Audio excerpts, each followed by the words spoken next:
You are listening to Inspiring Tribe Talks with Kalpita and Vidya. For latest updates, follow us on Instagram at inspiringtribe.talks. Today, we speak to a woman who has really made her mark in the scientific field and continues to contribute relentlessly. Professor Anusuya Chinsamy-Turan is a paleobiologist in the Department of Biological Sciences at the University of Cape Town. In 2005, she won the South African Woman of the Year award, which acknowledges her contribution to science both in terms of research as well as the communication to the wider public. In 2005, she also won the Distinguished Woman Scientist Award from the South African Department of Science and Technology, and in 2012, she was awarded the NRF Transformation Award. In 2013, she was awarded the World Academy of Sciences Sub-Saharan Prize for the Popularization of Science. Professor Chinsamy-Turan has also published extensively, and she is also former president of the Association of South African Women in Science and Engineering, former deputy president of the Academy of Science of South Africa, and she has also served as director of Iziko Museum's Natural History Collections. So, Prof, I think that was a mouthful for us, and we don't know where to begin. But firstly, we are so in awe of how much you have achieved as South African women. It is so beautiful to see that. And like we believe, we say you are a force to reckon with. So welcome, Prof. Thank you very much. It's a real pleasure to be here, Kalpita. Prof, it's so amazing that we are talking about science today, and it just so happens that you are our first woman in science to be on the podcast. So this is very, Wonderful. very exciting. Well, I'm delighted. I hope you will have many more women scientists. You know, we are few women that are scientists, and I hope that you will be able to get more women in science on your program so that you can inspire other people, especially young people, about getting into science. Definitely, definitely. And also, the sciences is a very broad field, and there's so much out there that we still don't know about. Whether it's kids who are in school or parents who are trying to educate their kids about science, some disciplines are more common than others, right? Absolutely. Exactly. So when you were younger, what was that moment for you that triggered your interest and your love for sciences? What is it that really inspired you to, go down this path?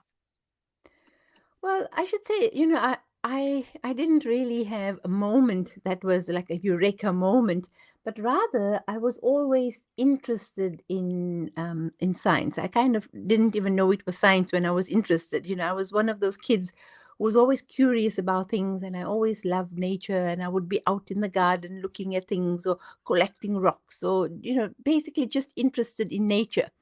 And I therefore took a very natural liking for maths and science, biology and physics, and it was just natural for me to follow that path. And I'm very pleased that at the time I had the opportunity to go into a science stream at school, and I thoroughly enjoyed doing what I did. And when it came to university, I was quite sure that I wanted to be still in science, and I saw myself as a science teacher. So I wanted to go to university to become a science teacher. And at university, I basically got exposed to the whole realm of different aspects of science, and I got drawn into paleontology only in my third year. So very late in my degree, I got exposed to a field that I'm now actually in. And that was for me perhaps a life-changing moment, because I realized then that I thoroughly enjoyed this field of research. or this area of work. And so in my third year, I had taken that one module in paleobiology. And then in my honors year, again, honors in zoology, I had taken another module in paleontology. And I was really completely hooked. In fact, I decided at that point that I really wanted to go into this field of work because it, for me, brought together all the areas that I was interested in. So I was interested in biology, I was interested in anatomy, I was interested in histology, which is the study of microstructure of tissues, and I was also interested in physiology. And I realized that, by working in paleobiology, I would be able to bring all these different disciplines together. And that's really how I got started in the field that I'm in. And I did a master's and then a PhD in this field. Wow, that's a really that's that's a journey that we call one of going inward, where you start actually exploring your passions and being open to them. So often we go into a degree thinking one thing and we feel like we have to see through because that's what we've registered for. And that's a sort of when we are not, we don't have a lot of information, but the more we get exposed to it, we start looking into different avenues. Exactly. And I think that's what's really wonderful about university is that universities must open one's mind. And when you're in a university environment, you should be growing because, we come from society that is very closed. And especially in my day, it was even more closed. These are the days of apartheid. And it is really was much more closed. But when you go to university, you have so many exciting, interesting things that are happening, and one should Mhm. really go there with an open mind. And if your interests actually take you a different pathway, I think one should be able to follow it. And I must say, I'm very pleased that my parents were also very forward thinking, and they allowed me to do what I wanted to do. And it wasn't that, oh, but you said you were going to do this and you should do that. And it was never that kind of situation. They always were happy for me to do what I was interested in. And so that's how I ended up in this field that not many people know about. Yeah, it's a wonderful field, and I think we have quite a few questions about more about it. Yes, so Prof, can you explain to us what exactly a paleobiologist does? Because there's so many similar, there's anthropology, there's archaeology, which deals with the study of human past and present through materials which humans leave behind. But can you explain to us what more about your field of study and also Okay. its role in terms of history and the global picture? Okay. So, when we think about both the fields you mentioned, anthropology and archaeology, they deal with the much more recent times. So, anthropology, of course, it's really current times, people, culture, more very recent issues. But archaeology is a bit deeper in time, and paleontology goes much further back in time. So, beyond humans, actually, we're looking at the whole history of life on Earth. And we know from the paleontological record that life on Earth on our planet extends to about 3.8 billion years. That is a phenomenal amount of time when we think about human evolution just stretching to about 6.5 to 7 million years ago. So there's a huge amount of time during which so many different life forms evolved and were on our planet. So our Earth's biodiversity is incredibly rich. And if we really want to understand this fantastic biodiversity that we have on our planet, we cannot only look at what we have around today. We have to look at what is in the fossil record. And my research involves looking at organisms from these prehistoric times. And as a paleobiologist, I'm not just trying to identify the animals, but I'm trying to identify something about their biology. So, what can we say that will enable us to reconstruct the biology of these animals? So, if we're looking at, well, in my case, I look at vertebrates. So, these are animals with backbones. So, they all have hard tissues like bones and teeth. And by looking at these animals, we know that the microstructure of their bones and teeth can give us information about their biology. Because we know that we find their bones in the fossil record, but nothing else. We don't really know anything about their biology except for what we can reconstruct. And the cool thing is that when you study the microstructure of the bones and teeth of extinct vertebrates under the microscope, you actually can compare them with what we see in modern animals.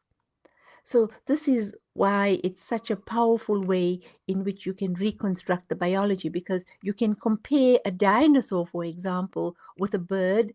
You can compare the flying reptiles, the pterosaurs. You can compare them with any modern vertebrate because you can look at their bones and you can study their bones and decipher information about their biology. Wow. Is that too much? Have I given you too much of Definitely. information? Oh, it's so No, beautiful and also it's so right. fascinating. You left us speechless. I think you know what it is, Prof, is so often we particularly with the Eastern cultures, we somehow think that life what we see today and life which was in the books, they seem like two very far-fetched concepts. And when you speak about life evolving from 6 million years ago, and you're comparing it to today, it makes you think, so perhaps there is truth in every history. Like, so often our books are considered to be mythological, or very airy fairy, and too spiritual to be true, or they have certain aspects to them people don't want to believe. But it also opens the possibility of saying that our roots are actually true. It's just, it's so old that we perhaps need to look back into how it came into being today. And at the same time, we cannot disregard the life that has been on earth, whether it was an animal, an organism, a plant, anything, because they've all contributed to us evolving in some way or the other. And going forward, um, do you think having this type of information can impact the way science is researched in terms of health, so like medical practices, and understanding a little bit more about Earth itself and the cycles we go through, or the cycles Mother Earth goes through? You've touched on so many different things in your little introduction there now. But well, I should say that certainly my field is one that gives us a huge amount of information about the history of our planet. And in that history, we understand a lot about the diversification of different forms of life. We also understand through studying the fossil record, we're able to understand that at various times in the history of Earth, there were mass extinction events. And Mhm. we know that life originated at about 3.8 billion years. And in that time, from 3.8 billion years to now, there have been five mass extinction events. And that tells us that life actually is not has not been the same on the planet throughout all this time, that life actually changes over time. And each of these mass extinction events, we see the catastrophic loss of many different life forms. So I'm sure you've heard about the dinosaurs going extinct at the end of the Cretaceous, which happened 65 million years ago. And when the dinosaurs go extinct, we see that other forms of life become dominant. So mammals then become dominant at that time. And at each of these crisis periods in Earth history, we see different forms of organisms becoming dominant. And it's been, wonderful. It's the only record we have of the Earth and the history of life on Earth. I mean, together with geology, we're able to look at the whole history of the planet. We understand how the planet actually had changed over time, and we understand how life itself changed over time. Yeah, definitely. And also, when we, when we think as kids, we hear these stories about dinosaurs and things like that. So often it seems like too good to be true. But how does it feel when you actually have that evidence, if I can put it that way, in your hand, and you working with it and you exploring it? What was that experience like the very first time you went to your first site visit? What was like some of the feelings and emotions that you can recall, or some of the pictures that you can recall? What was that like? Yeah, it's one of the most fabulous things in the world to be able to uncover a dinosaur bone or even a mammal-like reptile bone or any prehistoric animal bone. Because what one of the cool things about this is that that when you uncover, you basically have something buried in the ground. And when Mhm. you're looking for a fossil, it's usually a lot of time and energy spent looking at the ground. And sometimes you can spend hours and hours and you find nothing, absolutely nothing. And sometimes you can actually be rewarded by finding a complete skeleton. I mean, of course, I have never had the wonderful privilege of finding a complete skeleton, but I have found some isolated bones. And even when you find a piece of a bone, or in my case, even a piece of a dinosaur bone, it is really fabulous because you know that you are the first person to ever touch this animal's bone in more than 65 million years. I mean, that is a phenomenal amount of time. And it's just absolutely awesome to be able to identify that bone. So, if you know it's part of a skeleton, so what part of the skeleton it is, and then, of course, to know which animal it belongs to is even more wonderful. If you can pinpoint from studying the anatomy of the bones to what kind of animal you're dealing with is really, really awesome. And I think it's so powerful to be able to pick up a bone and identify it and say, you're dealing with an animal from so many million years ago. Yeah. And also it's like, you feel sort of privileged. If I remember the first time I viewed anything under the microscope, I thought, wow, this is so cool. And since as scientists that we able to see life very differently, to what meets the Exactly. human eye. And we also can understand that how life is so similar to one another, you know. Yeah. So I remember distinctly the very first time I looked at a dinosaur bone under the microscope. So dinosaur bones we often think of as big dinosaur bones, but when we look at them under a microscope, we have to make a very, very thin section of that bone. It's like half the thickness of a single strand of your hair. And you look at that under the microscope, and I was astounded to see that I could recognize the same bone structures that are in human bones, for example. The same bone cells, the same channels through which blood vessels course through the bone. The texture of the bone tissue is identical to what you would find in a human bone. Of course, there are differences between a dinosaur and a human, but the basic components of the bone are the same. And it's not just of dinosaurs. We can go even deeper in time. We can look at some of these mammal-like reptiles from South Africa. These are called the therapsids. And their bone tissues are really, again, very much the same. You can identify the same structures in this bone. And I think that's what's really so cool about bone tissues is that even after millions of years of fossilization, the structures are still preserved, and you can make these direct comparisons with the living animal and with the extinct animal. And these similarities that you find help and aid our researchers in the medical field. I don't think we help anybody in the medical field, but what it allows us is a better understanding of disease.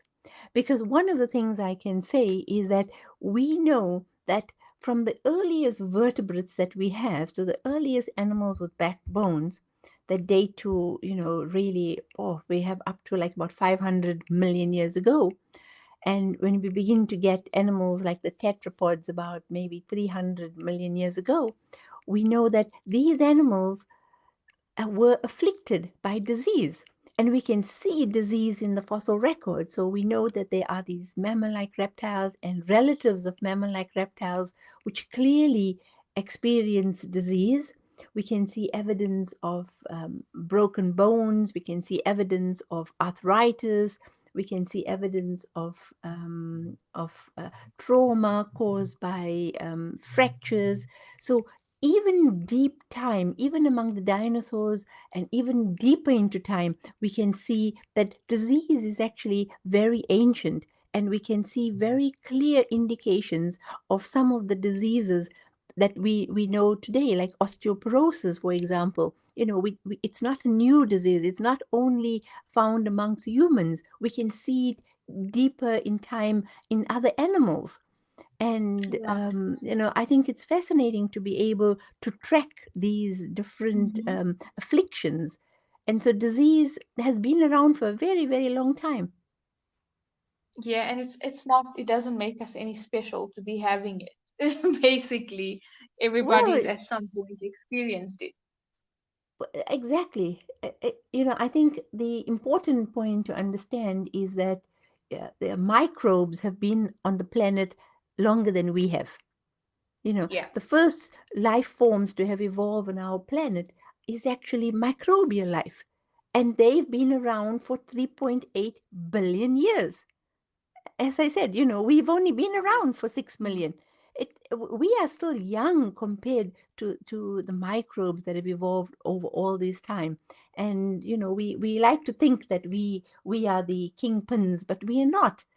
In fact, this planet of ours is really the most successful organisms on our planet are actually microbes. Yes. Nature. But Exactly. It's a drop in the ocean of time, actually. exactly that. And I have to ask you, because you've been exposed to this on a level which I think has completely changed your outlook on life when you made this decision to become a paleobiologist. And in your third year, you opened up about this to your parents. And like you say, they were forward thinking and very helpful. But also, at the time, as a woman who was coming into the sciences, as somebody who was seen doing something that was not the norm for a Indian woman to be doing, or just for a woman in general of her age to be doing, what were some of the challenges you faced as a scientist coming into the industry? And at the same time, how did you overcome them? Those are really very important points that you raise. And I should say that, since I grew up in the days of apartheid, and I grew up as an Indian woman in apartheid, it was very important that I had the support of my family, and very important that my dad was so progressive.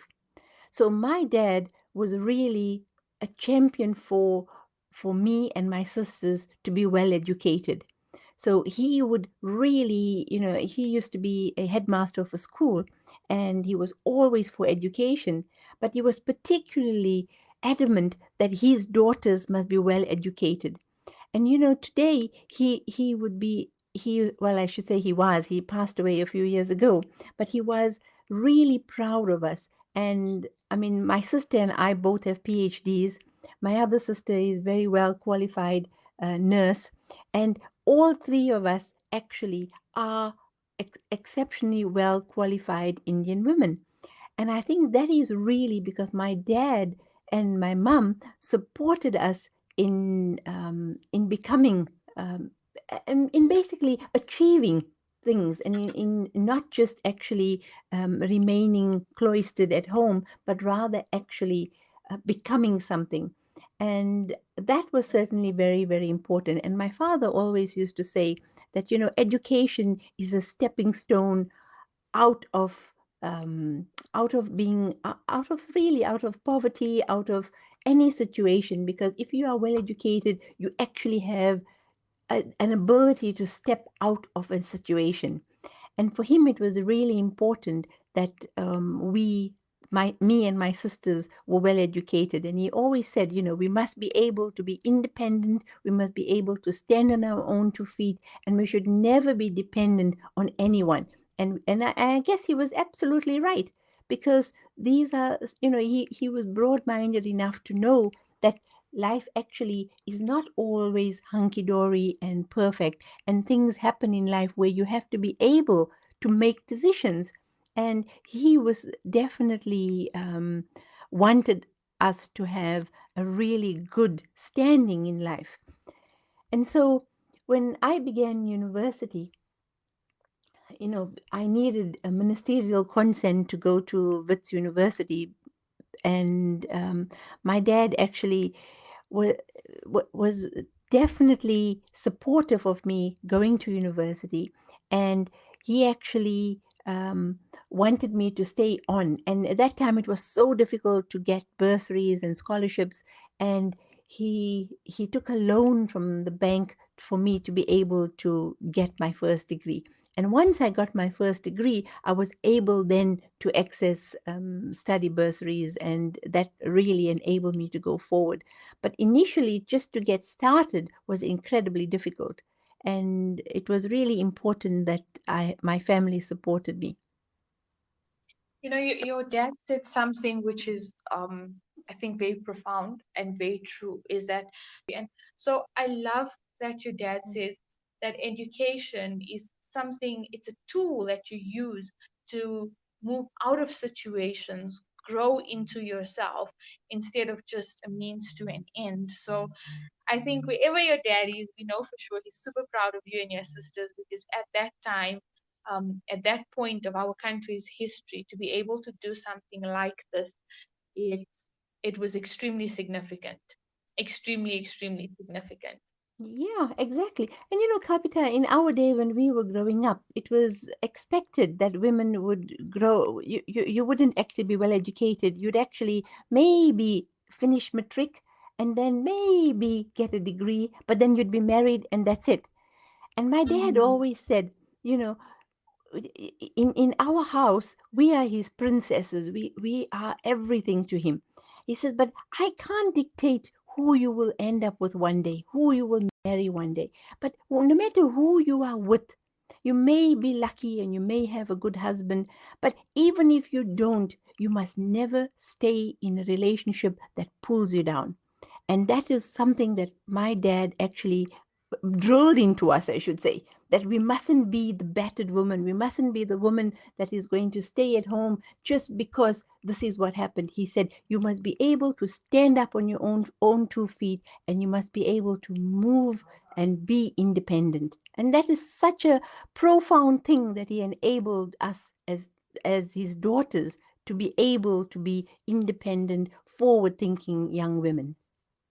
Yes, and it's so valid even in today's day and age, because Exactly. I mean, I come yeah. from the Indian society. I know exactly how people think. There's so many people I know who struggled in their lives because they didn't have the support that of other people saying, do what needs to be done and I will help you do it. And I think that's really very, very important. That is. So speaking about some of your dad's instilled values into you, and some obviously were by choice that you had taken on, because I always believe our parents can teach us everything, but it's up to us what we choose to hold on to and what we choose to let go of. But what are some of the core values that you have developed over this period of time that have helped you in the professional life, especially because you have days, like you say, you could be digging for hours and days on end and not find a single bone, or you could not find a single light, if I can put it that way. Or there could be times where you think you found the answer to whatever it is that you went out to look for, and you hadn't. And that can be mentally and emotionally very exhausting as well. But what were some of the values that helped you through those days as a scientist? Well, I think for me, it's really important that when I start something, I finish it. I'm one of those incredibly driven persons that basically I have to finish something. I can't leave things unfinished. And that is an important aspect of my personality, I suppose. And the other thing that I often do is that whatever I try to do, I try and do my best. So I've always been someone that doesn't actually do things halfway. If I begin something, I must know how to do it properly. And I have so many skills that I've learned and so many things that I've done. And it's always because I want to be able to do this. I want to be able to know how to do it, and need to know how to do it properly. And I think that is certainly very important. I also think that it really helps to be an optimist, and I am really the eternal optimist. Nothing puts me down. I always say, if there's a bad day today, tomorrow will be better. And if we're in a bad situation now, things can only improve. So it really does help to be an optimist, and I think that is certainly a very important aspect, I should say, of myself. What else can I say about me personally? I think I, perhaps what was very important to you, maybe like when you say you were very driven and you still continue to be driven, as well as you're very much the type of person who likes to start and finish something. But I think that value also comes from appreciating, perhaps it's that value for education, the value of independence, and the value of self that have helped you. Is like you always go back to your why and you ask yourself, okay, so why did I begin this? And that mm. sort of pushes you forward to finish whatever you need to, or it gives you the energy to glide through it. Yes, and also I love seeing a finished product. So whether it's a new book that I'm starting, or whether it's a new research, or whether it's a new paper that I'm writing, it's one of those things. It's like you start something and you know what the end result needs to be, and it's a process, and you do things step by step, and to get to the finish, it's like a huge high to be able to get to that point. And I can say, I've written 4 books, and each of them have been very much the same process. You start this and you think, oh my goodness, am I going to be able to write 80,000 words? And you write it, and you write one word at a time. And before you know it, you got 1,000, and you got 10,000, and you got 80,000, and you got a book in the end.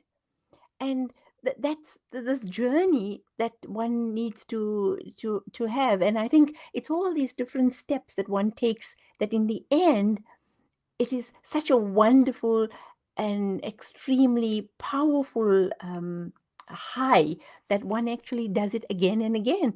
And yeah. Prof, we think your story is so inspiring and you've achieved so much. We love your zest for life and your energy. So, going forward, can you maybe share with us what you're excited about and some of your future plans? Well, the things that I'm really excited about now is that I've just signed a book contract with Johns Hopkins University, and it's the John Hopkins University Press, and I'm going to be doing another book with them. And so I'm starting. I've begun to write, and yeah, so it's another project that will take me at least another 2 years to do. So it's a 2 year long project. So that's certainly an important thing that is on my agenda for the next 2 years. And besides that, of course, I am very excited about my own children finishing their degrees and moving on and accomplishing more. So that is really very exciting for me to see, one's children actually becoming something. And I'm really thrilled about that. It's really such a wonderful place to be in. I know that both of you are still very young, so you don't have kids yet, but my children are very important in my life, and it's wonderful for me to see them going forward. So that's really quite exciting. And then, of course, my own research. And I think, in terms of my research, I have several projects that are ongoing at the moment. I have a collaboration with people in Australia, and I have various projects that are ongoing here in South Africa. I have several students that are working with me, and I'm absolutely delighted that by the end of this year, during this COVID pandemic year, I will have 4 students graduating in December. And that's really exciting for me and really exciting for them, because, it's been a difficult past 4 to 5 months. And I'm so happy that my students have been able to to work under these situation and be able to submit their research and get things going. So there's so many things that I can be positive about, and I'm also excited about the fact that my other students are going to be also finishing, and I have new students joining. And it's this wonderful world of academia where nothing is static, everything is ever changing, ever growing, and I'm excited about the future. I think the future is exciting, and it looks even brighter when we have all these young people like yourselves coming into sciences and taking the field even further. Lastly, Prof, there was a few things we would like to ask you before we let you go. We love talking to you, and we think there's so much to learn. But throughout this COVID, there's been certain days which for some people are difficult. To those people, what can you share that you've been doing or rituals you've done throughout this period that have kept you positive, have helped your students to go forward in their research? And like you say, now they'll be graduating. So, what were some of the tools or some of the rituals that you used? So I think it's really important to stay in touch with people. And we are so fortunate that we have the technology today that allows us to maintain contact with people that we care about. And I regularly had meetings with my students. I regularly meet with my family online, and I even have, now we have online games, so we can play online games like Scrabble, for example. And we have regular times where we actually do things together.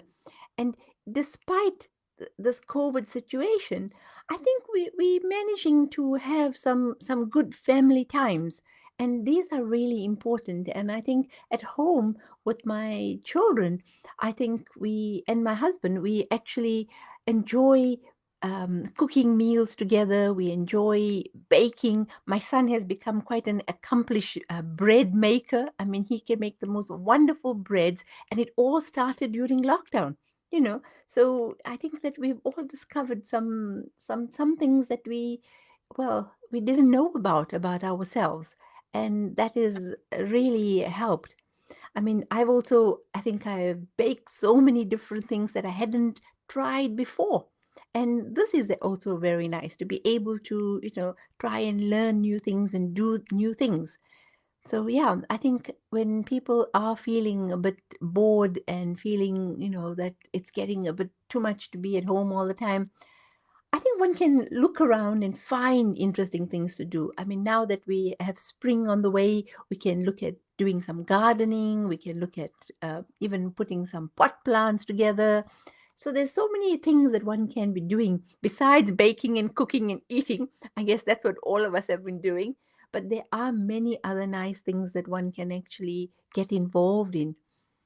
And besides everything else, I know that there have been many soup kitchens that have sprung up during this COVID pandemic times, the way they actually need help. And if you can't physically help people, at least be able to contribute towards the kitchen so that they can actually feed the poor people that can't afford to provide food for themselves. So there are many ways in which one can actually enrich one's life. And I think one has to think about one's own situation and also what can you do to improve things for other people.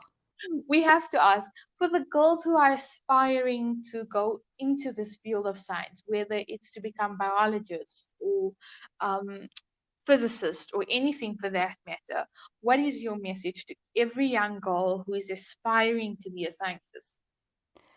I think the very important thing is for children to follow their heart.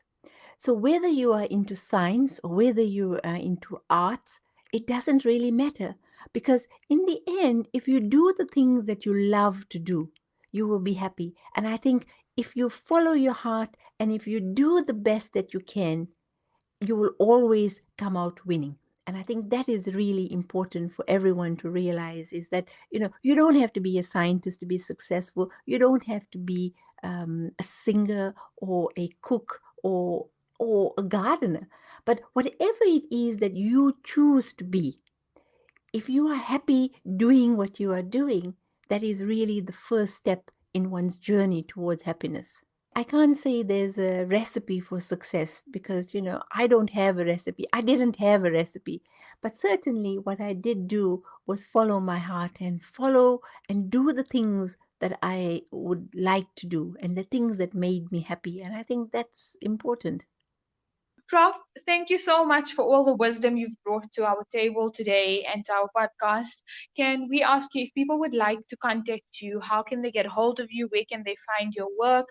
Where are your books available for them to read? So I guess the easiest way to find me is to look for me in the Biological Sciences Department at the University of Cape Town. And then my contact details will be available. And I'm also on Wikipedia, and I have a web page on my name. Thank you for listening to Inspiring Tribe Talks. Remember to favorite us on Anchor, as well as to give us a like and subscribe on YouTube. Last but not least, if you would like to collaborate with us or you have any inquiries regarding the podcast, you may email us at contactkpv108@gmail.com.